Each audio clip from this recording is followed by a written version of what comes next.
Naquela noite, ela saiu de casa com uma sacola de roupas, o coração partido e uma dor que nunca esqueceu. Sem abraço, sem despedida e sem ninguém parecer que ela ficaria bem. Ela só tinha 17 anos quando viu dos próprios pais, as palavras que destruiu sua vida. Você não faz mais parte dessa família. Mas o destino sempre encontrou uma forma de escrever o final que ninguém espera. Anos depois, aquela mesma chave voltou, não como alguém pedindo ajuda, mas como a única herdeira de um segredo que mudaria tudo. A filha que ninguém quis ouvir. Helena sempre foi diferente dentro da própria casa. Calada, sensível e trabalhadora, ela carregava nos olhos uma tristeza antiga.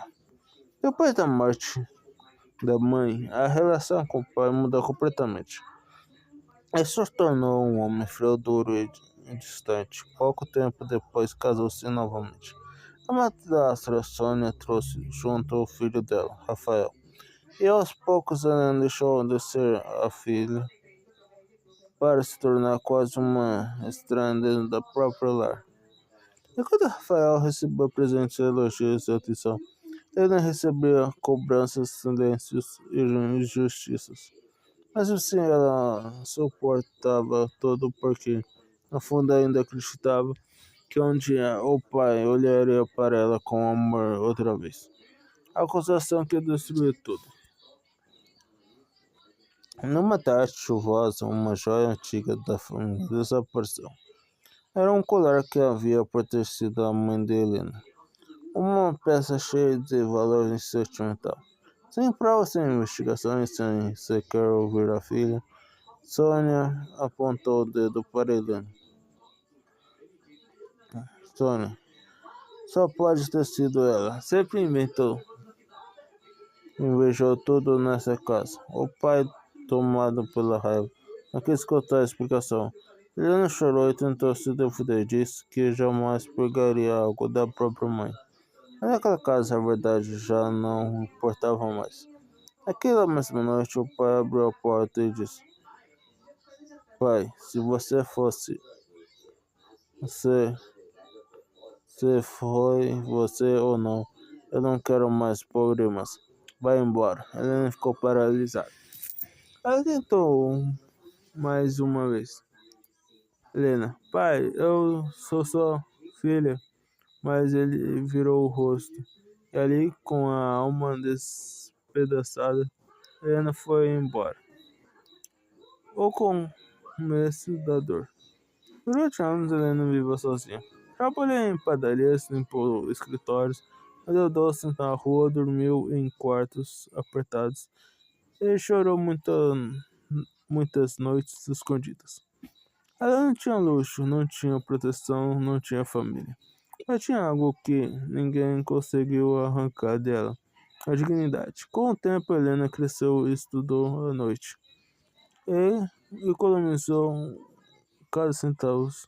E conseguiu abrir uma pequena loja de costura. Ficou rica, mas construiu sua vida com honestidade. E mesmo carregando as cicatrizes da rejeição, aprendeu a seguir em frente. Só havia uma pergunta: quem ainda doía? Porque seu pai nunca foi atrás dela. Notícia inesperada. 15 anos depois, numa manhã comum, Helena recebeu uma ligação que fez seu coração parar. Seu pai havia morrido. Ela sentiu um choque estranho. Não era exatamente saudade, nem perdão. Era como se o passado que ela tentava manter enterrado tivesse decidido voltar com força total. Dias depois, um advogado a procurou. E foi então que veio a revelação inesperada. O testamento deixado pelo pai citava apenas o nome dela como herdeira principal. Helena, não Sônia, não Rafael, mas Helena. Ela não conseguiu acreditar. O homem que a expulsou, o homem que virou as costas para ela, agora deixava para ela a maior parte da herança, mas o verdadeiro choque ainda estava por fim. A carta escondida. No escritório antigo do pai, o advogado entregou uma caixa pequena lacrada, com o nome de Helena escrito à mão. Dentro dela havia documentos, uma foto antiga e uma carta. Uma carta escrita pelo pai pouco antes de morrer, com as mãos tremendo. Helena abriu o envelope. Helena, se você está lendo essa carta é porque eu já não tenho coragem de dizer.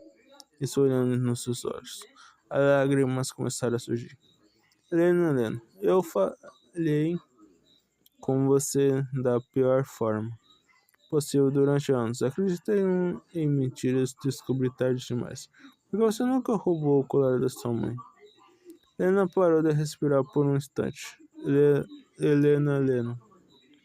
Foi Sônia, ela armou tudo e Rafael sabia. O mundo de Helena desabou em silêncio. Aquilo que ela tentou provar quando era uma menina era verdade o tempo todo. A verdade que chegou tarde. A carta o pai confessava tudo. Ele contou que anos depois encontrou o colar escondido entre objetos antigos de Sônia. Confrontou a esposa de que ela havia forjado a acusação para afastar Helena de casa e garantir que toda a herança da família ficasse para Rafael. Ele dizia que naquele momento sentiu o peso do pior erro da sua vida, mas a vergonha foi maior que a coragem. Ele nunca soube como pedir perdão, nunca soube como encontrar a filha por tanto mal. Ele decidiu deixar registrado em testamento a única tentativa tardia de reparar o irreparável. Helena, você era e sempre foi a única pessoa digna de carregar o nome da sua mãe. Perdoe-me este homem fraco sem poder. Helena desabou em lágrimas, que havia esperado a vida inteira por aquela verdade. Mas ela chegou tarde demais. O confronto. Quando Sônia e Rafael souberam do conteúdo do testamento, ficaram furiosos. Tentaram contestar, manipular, tentaram inverter a história mais uma vez. Mas agora veio provas, documentos, a carta e até um registro assinado pelo próprio pai. Até o nome que ele descobriu. Pela primeira vez, a Helena não chorou. Não se encolheu. Não pediu para ser ouvida. Ela apenas ficou de pé e encarou os dois com a força de quem sobreviveu sozinho. Helena, você me tiraram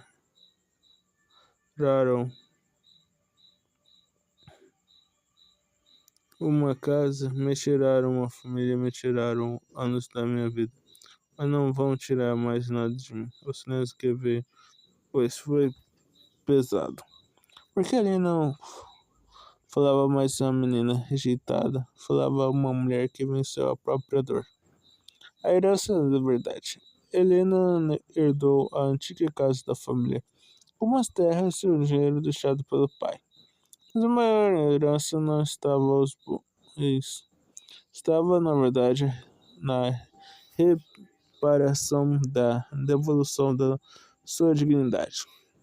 Dias depois, andando pelo corredor da casa onde um dia foi expulso, ele encontrou uma fotografia da mãe sorrindo. Ela segurou a imagem contra o peito e chorou baixinho. Não de fraqueza, mas de alívio. Porque finalmente sabia que nunca foi culpada, nunca foi menos filha, nunca foi indigna de amor. Um novo destino.